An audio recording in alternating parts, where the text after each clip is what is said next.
We had asked for men. What they sent us came up the river road in a single vehicle, at first light, with the mist still lying flat on the water, and I remember thinking that command had finally learned how to make a joke. I was Sergeant First Class Aaron Voss then, though by that fourth week I was less a platoon sergeant than the last man tall enough to be seen giving orders. Our lieutenant had died on the second day, on the near end of the low bridge, and I had carried what was left of the platoon since 31 men when we came into Mescar, 19 the morning the engineer arrived, and of those 19, 3 who could not have run 100 meters if the whole enemy army had come across at once. We held the customs house on the town side of the crossing, because someone above us had drawn a line on a map, and the line ran through Mescar, and the crossing was the only place for 40 kilometers in either direction where an armored column could get across the Vardu without building a bridge of its own. Hold the crossing, the order said, and it did not say for how long, because everyone who wrote it knew the honest answer and none of them wanted it in writing. Mescar had been a market town. You could still see it under the war, the wide stone quay along the river, the grain hall with its high arched windows, the customs house with its thick walls built 2 centuries back to keep the river trade honest. Now the market square was a field of broken furniture, and the grain hall had a hole punched clean through its roof, and the customs house had become the last hard point on our side of the water. We had sandbagged the low windows and knocked murder holes in the interior walls and stacked the dead we could not bury in the cold room behind the kitchen. The bridge, we called it the low bridge, a flat stone span barely a truck wide, ran from our quay to the far bank, and beside it, downstream 100 meters, the old ford where the river went shallow over a gravel bar in the dry season. 2 ways across, both ours to deny. Neither of them, I was fairly sure, deniable for much longer by 19 tired men. For 3 nights the enemy had probed us, not hard, feeling for the shape of us, the way a man runs his hand along a wall in the dark looking for the door. A squad would come onto the far end of the bridge and we would light them up and they would fall back and leave 1 or 2 of their own on the stone, and in the morning the bodies would be gone, dragged off in the night, and we would know they had been close enough to do it. They were patient. They had armor massing somewhere beyond the tree line on the far bank. We could hear it at night, the deep cough of diesels, the clank of track, a sound that got into your chest and stayed there. They were waiting for something. Bridging equipment, maybe, to widen their options. Orders, maybe. When it came, whatever it would come across the bridge and the ford both, and we would hold for as long as ammunition and nerve lasted. And then Mescar would be theirs, and the line on the map would be redrawn a little to the west. I had sent 3 requests up the net for reinforcement. The first 2 were answered with silence. The third was answered at 400 by a staff captain who sounded like he was reading from a card, and who told me that no infantry could be spared, that the sector was stripped to the bone everywhere, that I was to hold with what I had, and that, here he brightened, the way men do when they have one piece of good news in a bag full of bad, engineer support was being pushed forward to assist with my defensive preparations. Engineer support. I remember laughing into the handset, a short, ugly sound, and the captain asking if I'd copied, and me saying yes, copied, send me a shovel, and signing off before he could hear the rest of what I thought. So when the vehicle came up the river road at first light, 1 lone truck with the mist peeling off the water behind it, I already knew what it was and I already resented it. Doc Mao watched it come from the murder hole beside me and said, "Lo, that the reinforcements, Sergeant." And I said, "That's our shovel," and a couple of the men who heard it laughed because you take your laughs where you can, and there was nothing else that morning to take one from. The truck stopped in the lee of the grain hall, out of the far bank's line of sight, which I noted without wanting to note it.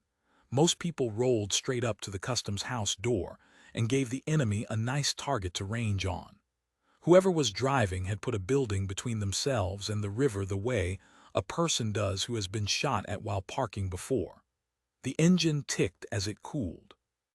The door opened and a soldier stepped down, unhurried, and stood a moment looking at the crossing before looking at us, and I saw two things at once and did not know yet how to hold them together. The first thing was that it was a woman. She was middling height, built like a fence post, camo blouse buttoned to the throat, plate carrier worn hard and dark at the edges, sleeves down. Hair cut short and going gray at the temple, a face that had been out of doors for 20 years, no expression on it that I could read. She had a rifle slung, but she wore it the way you wear a tool you keep clean and rarely use, not the way a shooter wears one. On her chest, stitched, a name tape I couldn't read at that distance. She looked standing there in the mist, like somebody's aunt who had gotten badly lost. The second thing was that she was already reading the ground. Her eyes went to the bridge and stayed there a second too long, then to the ford, then up the near bank to the quay wall, then to the grain hall and the customs house and the space between them, and I watched her do it and something in the back of my neck tightened, because it was not the look of a person seeing a place for the first time. It was the look of a person taking an inventory. I put it out of my mind. I was tired and I wanted men, and I had a woman with a shovel, and the tiredness won. I went out to meet her because I was the ranking man and it was mine to do. Up close, the name tape said BCKETT. No unit patch I recognized. She had a master sergeant's rank on her collar, which meant she outranked me, which I decided not to make a thing of, because in the customs house I was the platoon and she was one soldier attached, and rank was going to matter a great deal less than rifles in about a day or two. "Sergeant Voss," I said, "I've got the crossing." "Beckett," she said, "they said you'd asked for help." I asked for men. I did not soften it. I was past softening things. They sent me an engineer. She took that without a flicker, the way you take a weather report. "They did," she said. Behind me, a couple of the men had drifted to the customs house door to watch, the way soldiers will drift toward anything new, and I felt the audience, and I am not proud of what I did with it. There was a folding shovel strapped to the outside of my ruck, an entrenching tool, the little collapsible kind. I unclipped it and I held it out to her across the space between us, handle first, and I gave her a small bow with it, a mock flourish, the way you'd hand a lady a fan. "Then welcome to the crossing, Master Sergeant," I said. "The latrines behind the grain hall and the sandbags could use topping off. You dig, we'll shoot. Everybody's happy." Somebody by the door laughed. Mal, I think, and young Lindqvist, the one the men called Link, and it spread the way a mean laugh does among tired men who have not had a reason to laugh at anything but their own dead. I heard it and I let it run. I had decided what she was, and I wanted the men to see me decide it, because a platoon that has lost a third of itself needs to believe the man in charge is still sure of things, even when the thing he's sure of is unkind. Beckett looked at the shovel in my hand. Then she looked at me, a long, level look, no heat in it, no offense taken that I could see, just a kind of patient measuring, as though she were weighing not me but the situation and finding it about what she'd expected. She did not take the shovel. She did not have to. Her own was clipped to her carrier where a lesser soldier keeps a canteen, worn smooth at the grip, the paint gone off it entirely. And I saw it, and I felt the first small, cold finger of doubt, and I ignored that too. "Keep it," she said about my shovel. "You'll want it for yourself before this is over." And then, mild as milk, "Where's your senior man? I'll need to see the whole ground before the light's up." "I'm the senior man," I said. "Then walk me," she said, and turned and started for the quay wall, not toward the latrine, not toward the sandbags, but straight toward the crossing, toward the one part of Mescar the far bank could see in range. Walking out into it as though the enemy armor coughing in the tree line were so much weather. The men at the door went quiet. I clipped the shovel back on my ruck and I went after her, because she was walking into my sector and I was not going to be seen trailing a woman across open ground, and I told myself that was the reason, and I followed her out toward the water. She did not walk the wall. That was the first thing, and it should have told me everything, and it took me 2 days to hear what it was telling me. A man sent to help hold a strongpoint walks the wall. He looks at where the guns are and where the guns should be and how the fields of fire cross, and he thinks about the last 100 meters before his position, the killing ground, the place where the enemy has to come and die. Beckett barely glanced at the customs house. She stood at the quay wall for a moment with the river in front of her, gray and cold and moving fast with the autumn rains, and then she went the other way, away from the strongpoint, out along the near bank, downstream toward the ford, upstream toward the bend, walking the ground the enemy would have to cross before they ever reached my walls at all. She wasn't looking at where we would fight. She was looking at where they would have to come. I walked behind her and I watched her do things I didn't understand. At the ford she went down the bank to the water's edge, crouched, put her hand flat on the gravel bar under the surface, held it there in the cold current a while, feeling. She looked at the far bank, at the shallow slope up out of the water on their side, at the way a vehicle would have to angle to climb it. She paced the width of the ford, counting under her breath. She looked back up at our bank, and at the low stone wall of the old fish market that ran along the top of it, and I watched her eyes go along that wall and I understood, dimly, that she was seeing something built there that was not there yet. "They'll come at the ford," I said to say something, because a squad thing to do is state the obvious to reclaim a little ground. "Bridge is a bottleneck, one track wide. They'll try the ford spread out cross fast." "I'll try both," she said, not turning around. "Bridge for the infantry and the light stuff because it's fast and it's dry. Ford for the armor because a tank can't take a bridge that narrow at speed under fire and they know it." She stood up out of her crouch, slow, a hand on her knee, an older soldier's care with her joints. "So they'll put their armor in the water and their men on the stone and they'll expect you to have to choose, and while you're choosing there'll be a cross." She said it flatly, the way you'd read a recipe. Then she looked upstream at the bend, at a stand of dead willows where the bank went soft. "Unless the ground chooses for them first." "And how does the ground do that?" I said, and I heard the sneer in it and I let it stay. She turned and looked at me then, full on, and there was still no heat in it. But there was something underneath the patience now that I had not seen before, something old and certain and very tired. The look of a person who has explained a true thing to doubting men more times than she can count and knows she will have to do it again, and will. "The ground does what you tell it to," she said. "That's the whole job, Sergeant. Everybody thinks the fight happens where the men are. It doesn't. It happens where the ground makes them go. You give me your hands for 3 days, and by the time their armor's in that water, they'll be exactly where I want them, doing exactly what I need them to do, and they won't know I told them to do it." She looked back at the ford, at the gravel bar under the fast gray water.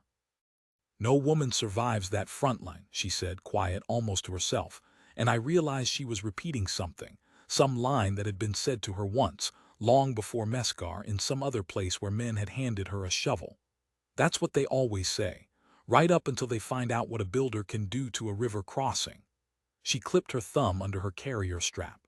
"Now, show me your ammunition, your demo if you've got any, and every man who can lift.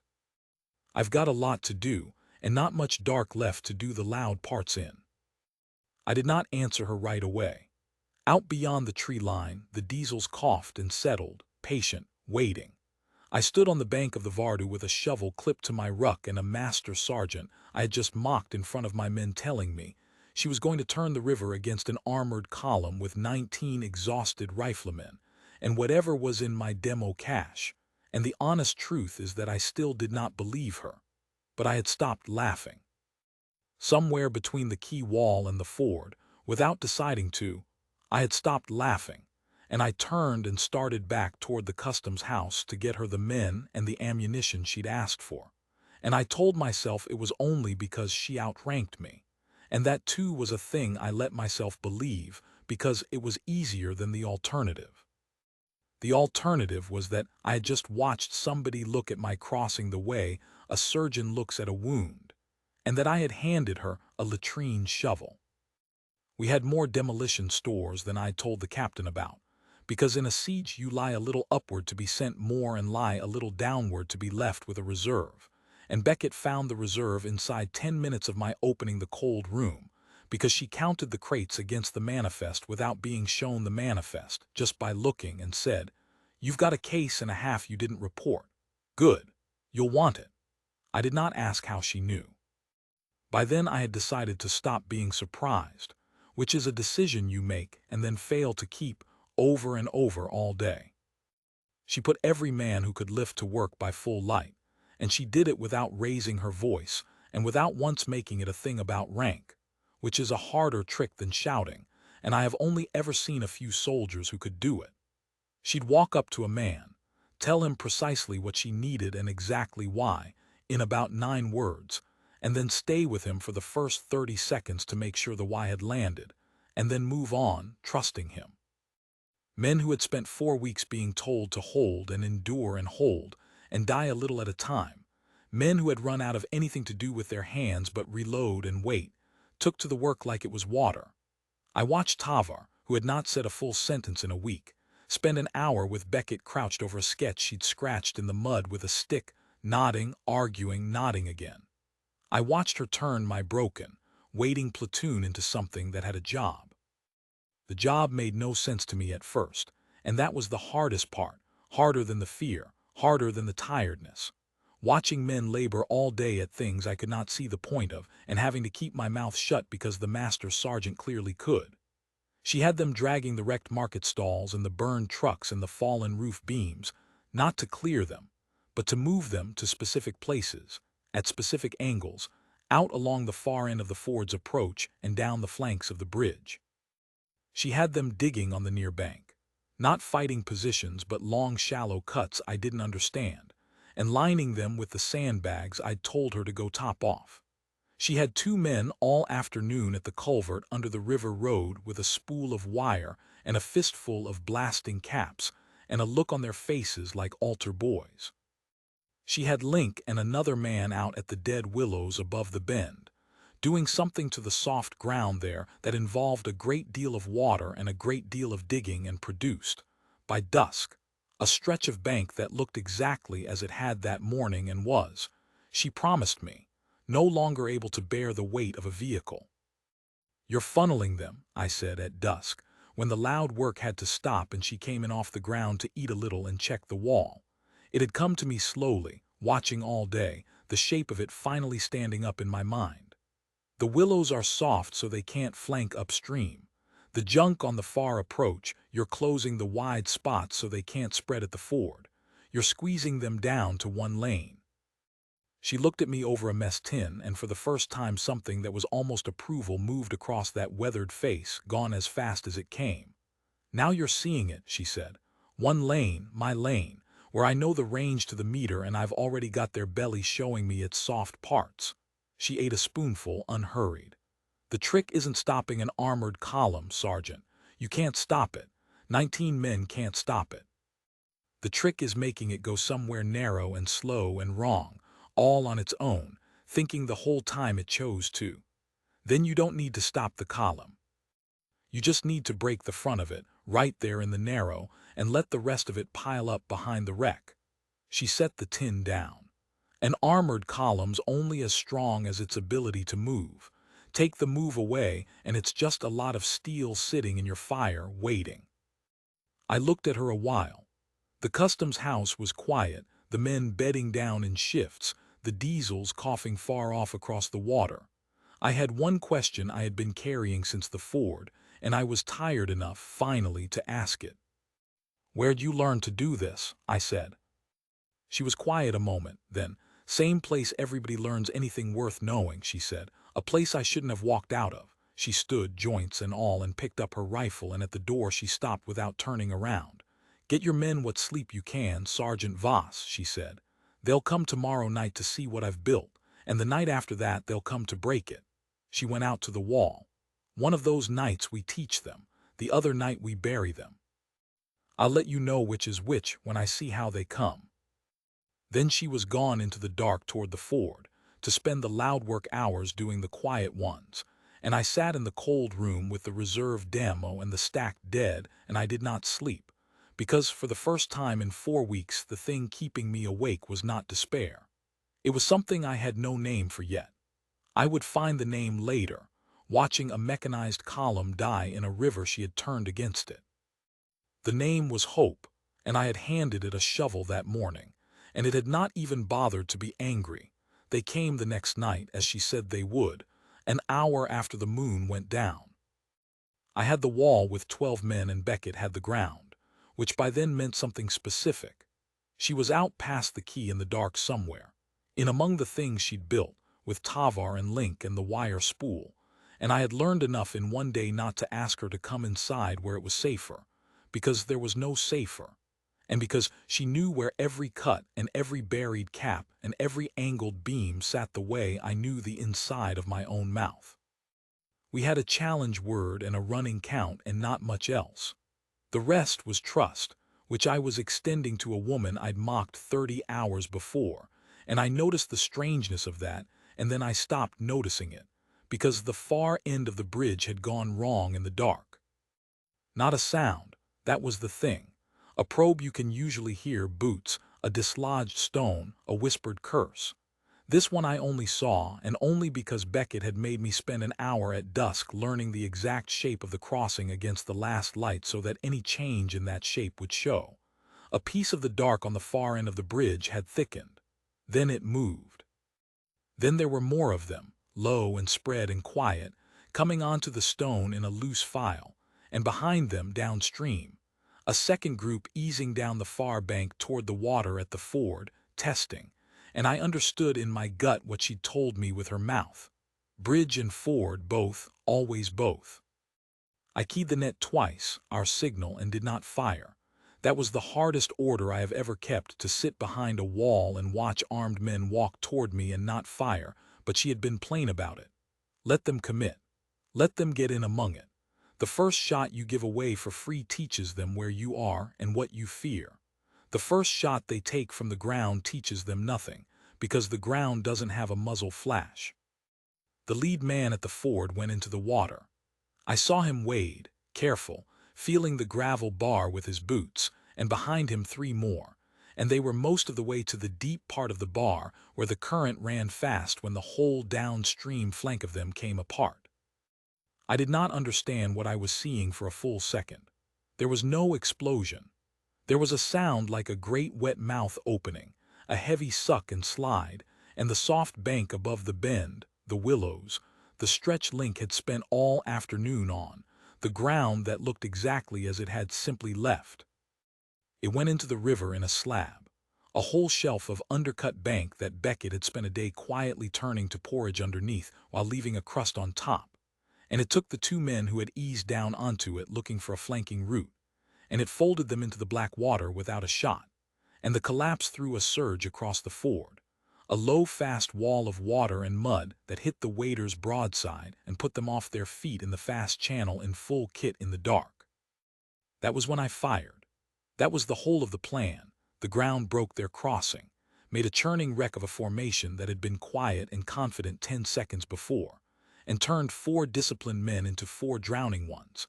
And then and only then did the wall open up, 12 rifles into a killing ground she had shaped so that everything struggling in that water was funneled into one narrow lane of fast current with nowhere to go but forward into our fire or back into the collapse. It was over in 90 seconds. The bridge party, hearing the water and the guns and understanding that something they could not see had eaten their downstream flank, broke and ran back across the stone, and we let them, because Beckett's hand came up on the net, hold, don't chase, and I held, and they carried their fear back across the river to tell the rest of the army about it.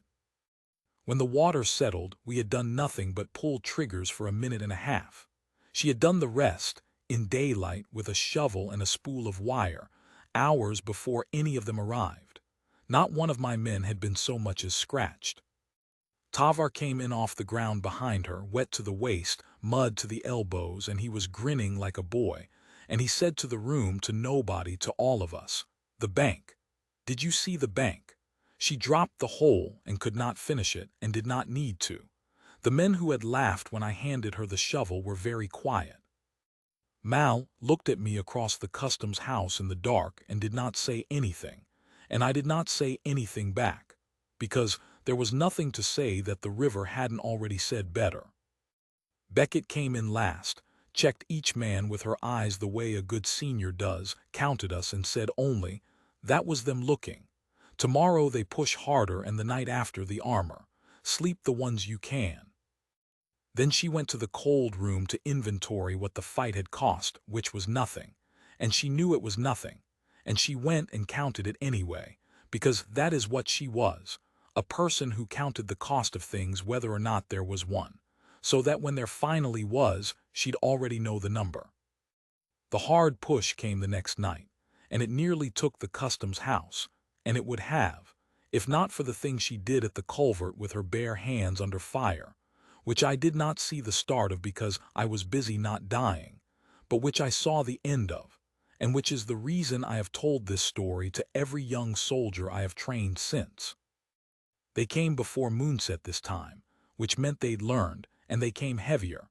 A full assault on the bridge under real covering fire from the far bank, machine guns walking their tracers across our windows, and a second element pushing the ford hard while the first fixed us in place. This was not a probe. This was a bid to force the crossing, and the covering fire was good, disciplined. And for the first 20 minutes the customs house was the loudest and worst place I have ever been. We lost Prutcha at the north window in the first rush, and Emery took a round through the shoulder, and Doc Malley had his hands full, and the bridge party got a foothold on the near end of the stone, close enough that I could hear them shouting to each other. And I thought, this is it. This is the night we don't hold. And then I understood that the enemy engineers were on the bridge. They had brought a breaching charge forward under all that covering fire. A satchel. A real one. Enough explosive to blow the barricade we'd built at the near end of the bridge and open the whole span to a rush.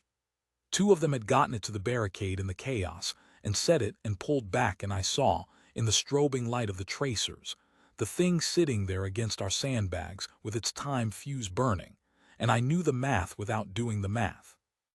When that went, the near end opened, and the assault poured through, and Mescar fell in the next 4 minutes.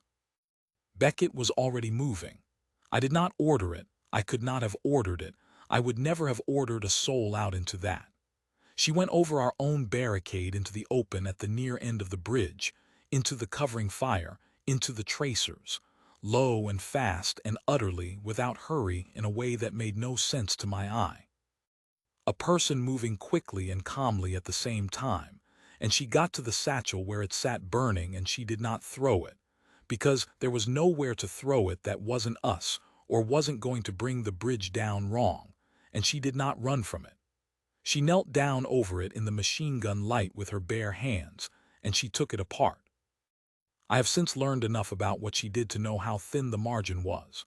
A breaching charge rigged by competent men under a plan is not made to be safe. She had seconds, and no tools but the folding knife off her own carrier and her hands, and she found the fuse and cut it, and then, this is the part the men still don't believe when I tell it, she did not simply kill the charge and pull back. She lifted it. She carried it, that live satchel of enemy explosive, low across the bridge under her own men's ceasefire, and the enemy's fire both, out to the near abutment where the far bank's assault element had massed at the foot of the stone to rush the opening they were sure was coming.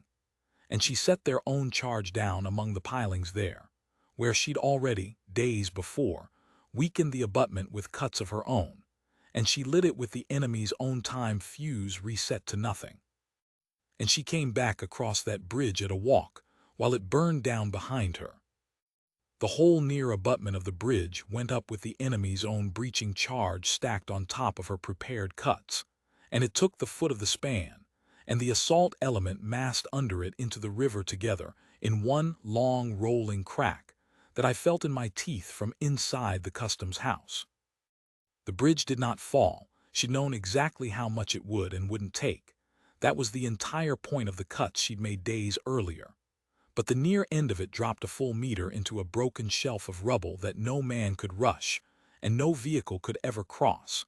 And the covering fire from the far bank faltered and went ragged, because the men working those guns had just watched their breach turn around and walk back across the bridge and blow up their own assault, and there is no drill for that.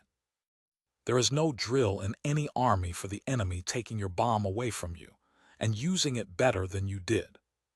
She came back over our barricade the way she'd gone out, low and unhurried, and she had a long cut down one forearm where something had caught her, and she paid it no mind at all.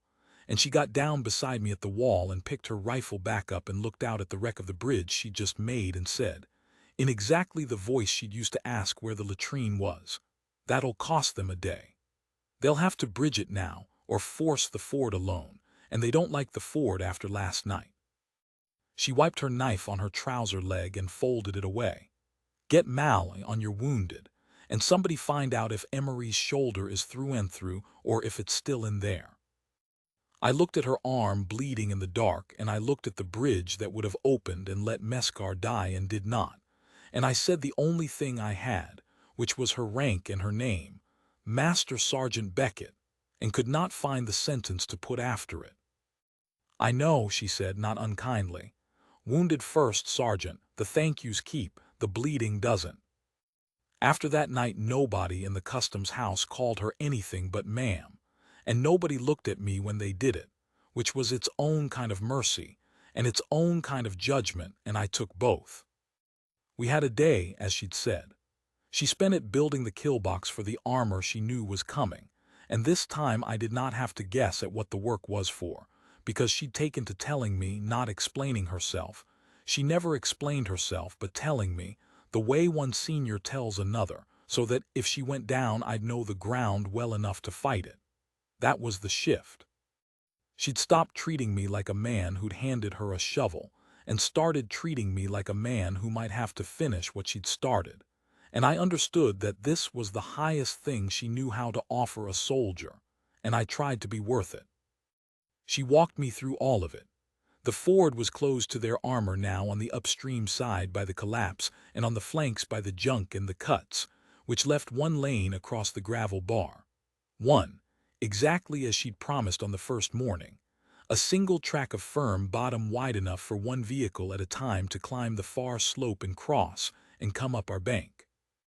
She showed me the culvert under the river road where the two altar boy privates had run their wire, and what was packed into it, and what it would do to the lead vehicle when it reached the top of the near slope and its belly came level for one moment at the crest.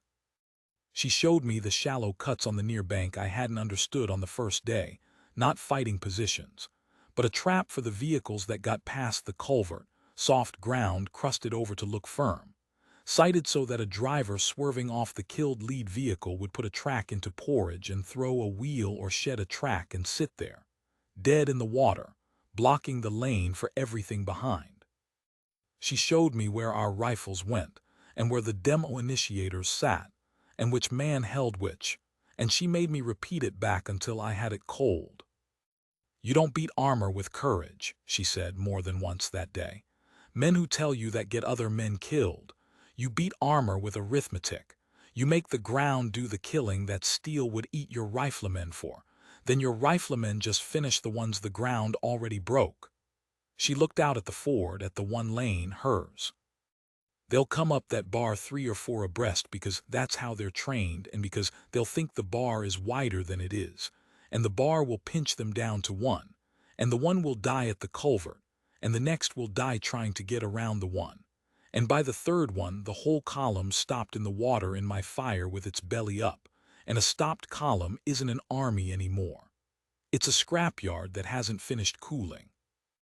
I asked her that day the thing I'd been holding, the line you said on the first morning, "No woman survives that front line." Who said that to you?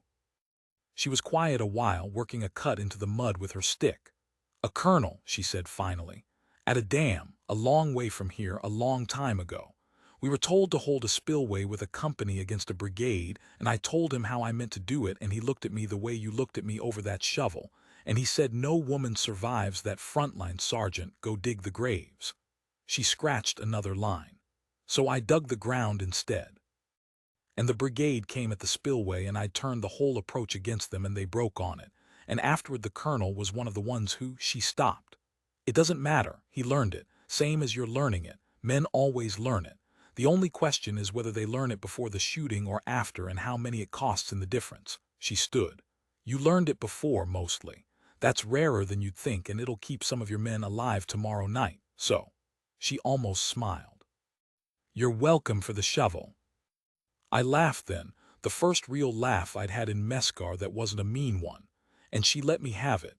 And we went back to the arithmetic of killing an armored column with 19, 17 now tired men and a river. The armor came the third night, and it came exactly the way she'd said it would, and it died exactly the way she'd built it too. We heard the diesel's change note an hour after dark, the deep patient cough turning to a full-throated roar as the column ground down out of the tree line toward the far bank, and the ground shook with it, and I felt the old fear come up my throat, and I looked at Beckett and she was not afraid. She was checking her watch and her firing sequence and the wind, and her calm went out along the wall to the men the way heat comes off a stove, and they steadied on it. She had done that too, I realized. Built that. The one thing in Meskar she'd made that you couldn't see or dig. A platoon that believed, when the steel came, that the woman who ran the ground knew something the steel didn't. They came onto the Ford 3 abreast, headlights killed, running on night optics, and the bar pinched them exactly as she'd promised. And by the time the lead vehicles reached the deep of the bar, they were down to a single file climbing the near slope toward our bank. And I lay behind the wall with the culvert initiator in my hand, because she'd given it to me, given me the first shot of the fight she'd built, which I understood even in that moment was a gift and a passing of something. And I watched the lead vehicle's nose come up as it took the slope, and I watched its belly come level at the crest exactly where she'd said it would. And she said one word, "Now," and I fired the culvert. The road came up under the lead vehicle in a slab of fire, and it stopped being a vehicle. It lifted and slewed and came down dead across the top of the one lane, burning, blocking, exactly where she'd needed it. And the second vehicle behind it did what she'd said a driver does, swerved off the wreck, put a track wide into the crust of soft ground she'd built to catch it, through the track, and sat down sideways in the mud, dead. And now there were two hulks corking the single lane with a whole column stacked up in the water behind them, engines roaring, going nowhere, bellies up, in her fire. And then the ground and the riflemen did the arithmetic together in the dark, and I will not tell you it was a battle, because it was not a battle, it was a solving. Every place a vehicle tried to go, she'd already been there days before with a shovel and closed it. Every man who dismounted to clear the wrecks on foot came down into a lane of fire she'd sighted off the fish market wall.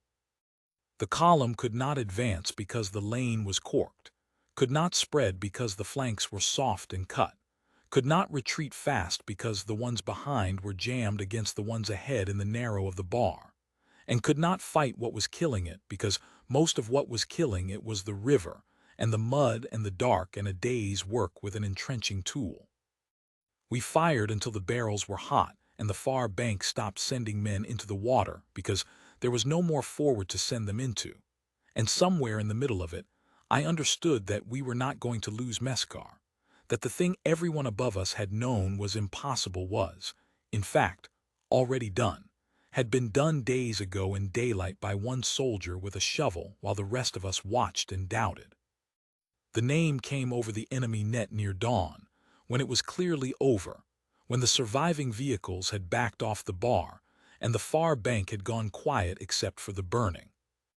We had a captured radio in the customs house, one we'd taken weeks back and kept up on their push-to-talk out of habit, and in the gray light before dawn it crackled, and a voice came across it in their language. And Tavar, who had the language from somewhere he never said, went still listening to it. And then he turned and looked at Beckett across the room with an expression I had never seen on a soldier's face before, something like fear and something like awe braided together. "They're not coming back tonight," Tavar said slowly, translating, listening. "The far bank commander, he's telling his higher he won't put armor on that crossing again.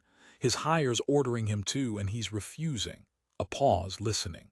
"He says the crossing is—" Tavar stopped, found the word. "He says it's not a crossing anymore. He says an engineer has it, he's using a name for it." Tavar looked at her. "He's calling the ground the anvil. He says his brigade already broke on the anvil once, at a dam, years ago, and he's not doing it again.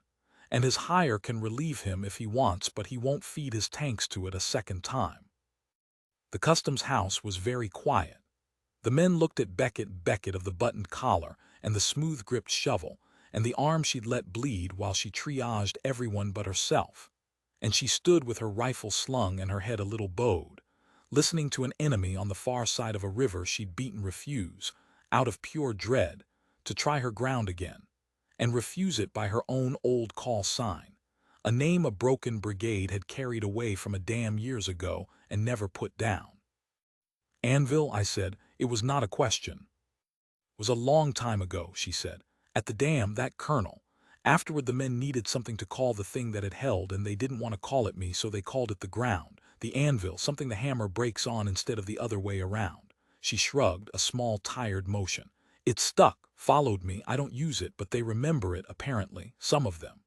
She nodded at the captured radio, at the far bank commander still refusing his orders across it. He was there. Or his brigade was. They remember what breaking on it cost. That's worth more right now than another 100 rounds, a man on the far side who'd rather lose his command than cross my ground. She finally let Mal look at her arm. Fear you've earned honestly is a weapon too, Sergeant. Cheapest one there is. You only have to earn it the once. The relief column reached Mescar the next afternoon, up the river road, and it was everything I'd asked for 4 days too late and did not need any more. A full company of infantry, a section of armor, a major who'd come to break through to a crossing he'd been told was already lost, and who came up the road braced for a fight and found instead a broken bridge, a scrapyard cooling in the ford, and 17 filthy, exhausted men holding a line that the enemy had by then pulled back from entirely. The major came into the customs house looking for the officer in charge and found me, a sergeant first class, and I told him the lieutenant had died on the second day and I'd had it since, and he looked at the crossing through the window, the corked lane, the drowned column, the meter-dropped bridge, the soft cuts, the whole kill-box laid out like a lesson, and I watched him understand slowly, the way I'd understood slowly, that no line platoon had done this, that this was engineering, that somebody had turned the entire river against a brigade. "Who's your engineer?" the major said. And before I could answer, one of the men who'd come in with him, not the major, an older soldier, a command sergeant major gone gray, standing behind the major's shoulder with the look of a man who'd been in more places than he'd ever talk about. That old sergeant major was staring across the customs house at Beckett where she stood at the wall cleaning her rifle, and his face had gone the way Tavars had gone at the radio, and he took one step forward, and he said, not to the major, to her, in a voice that had come loose from military bearing entirely. "Anvil." Beckett looked up. "The dam," the old sergeant major said. "The spillway. I was on the left flank of the spillway when the brigade came and you turned the approach and they broke on it and you walked the whole company out of a place a colonel had already written off as dead. I dug where you told me to dig." His voice was not steady. "They said no woman survives that front line. I heard him say it. And then I watched you make a brigade survive you instead." He was old enough and senior enough that no one in that room would ever have expected what he did next, and he did it without hesitation and without any self-consciousness at all. He came to attention, the full and formal attention of a lifetime soldier, and he brought his hand up in a salute so precise and so slow that it filled the whole room, and he held it on a master sergeant while a major and a company watched, and he said, "Ma'am, it's an honor to be on your ground again." And the major, who was no fool, and who had by then looked long enough at the kill box to know exactly what he was in the middle of, brought his own hand up and held it. And then the 17 of us, the men who 4 days before had laughed when I bowed and handed her a latrine shovel, we stood, all of us, filthy and bloody and bone-tired, and we saluted her, and she stood there at the wall with her rifle half-cleaned in her hands and led us, because you do not refuse men the salute when it is the only thing they have left to give and the truest thing they own, and because she had learned somewhere at some dam, a long way from here, that the respect isn't for you. It's for the ones behind you, so they know a woman can hold the front line, no woman survives, And so the next one who's handed a shovel is handed it a little less easily. She was gone 2 mornings later, before full light, in the same lone truck she'd come in, pushed forward to another sector, another line someone above had drawn on a map and called impossible to hold. I walked her out to the truck in the mist. There was a great deal I wanted to say and no way to say any of it, and she knew it, and she spared me. "You've got the crossing, Sergeant," she said, the same words I'd greeted her with handed back. "You know the ground now. You know what it can be made to do." She climbed up into the cab. "When they send you your reinforcements, and they will now, everybody wants to garrison a crossing that broke a brigade. When they send you some green sergeant who wants men and gets a shovel, you remember what you did with yours." "I mocked it," I said. "I handed you a latrine shovel and bowed." "You did," she agreed, and there was, at last, something like warmth in the weathered face, the nearest thing to a smile I ever got from her. "And then you shut up and learned, which is more than the colonel at the dam managed for a week. That's the whole of it, Voss, not whether they doubt you, they'll always doubt you, whether they can learn before it costs them everything." She pulled the door to. "Some of them can, you could, pass it on." Then the truck went down the river road into the mist, toward the next front line no woman survives, and I went back into the customs house where my men were already at the wall, holding the ground she'd built, and I have held ground her way ever since, and I have taught it her way ever since, and every young soldier I have ever handed a hard job to, I have handed it to them the way you hand a person a tool you respect. Because somewhere a long way from Mescar, there is a river with a broken bridge and a cooling scrapyard in the ford, and an enemy who named the very dirt in dread, and a woman who took a latrine shovel out of a mocking man's hand without a word and used it to break a brigade, and I was the mocking man, and she taught me anyway. That is the truth of what I saw at the crossing at Mescar. We asked for men. They sent us better. And I have never again, in all the years since, mistaken a builder for a ditch digger, or a quiet professional for a joke, or a shovel for anything less than what it is in the right hands, which is every bit as much a weapon as the rifle, and in the hands of Master Sergeant Nora Beckett, called Anvil, a good deal more.